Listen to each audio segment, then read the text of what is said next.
С приездом в наше село Давыдова Біздің ауылға Алексей Давыдов келу білен футболшылар қыш күні шағыллене башладылар.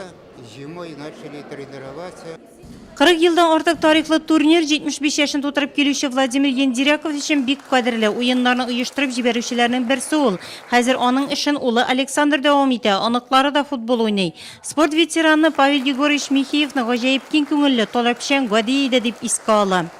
Он в то время... Павел Михеев ул вакытта Россия хуҗалыгының профсоюз оешмасы секретары булып эшли иде. Мөмкинлек чыгу белән бу турнирны үткәрүдә иганәчелек итте. Павел Егорович белән миңа гомерем буена бергә эшләргә туры килде. Мин аны шуңа да яхшы беләм.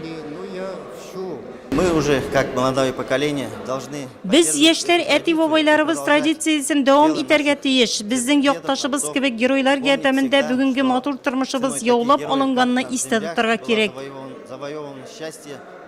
Турнирның ачылу тантанасында яшь буын 1-нче Белоруссия фронтта 8-нче гвардия армиясенең 65-нче танк полкы механик йөртүчесе Павел Михеевның сугыш кырында күрсәткән батырлыклары турында горурланып сөйләде. Турнирны оештыручылар мактау кәгазьләре белән бүләкләнде. Иганәче Владимир Иванов мәктәпкә яңа футбол туплар тапшырды. Мне хочется, чтобы дети... Балалар физик яктан чыныгып үссеннәр, камил булсыннар. Сәламәтлекне саклау өчен физик әзерлек аларга бик кирәк. Для детей. Рәсми өлештән соң уеннар башланды. Футбол кырында Егоркин авылының җыелма һәм яшьләр командалары Нурлатның факелы белән очрашты. Уеннар бик киеренке барды.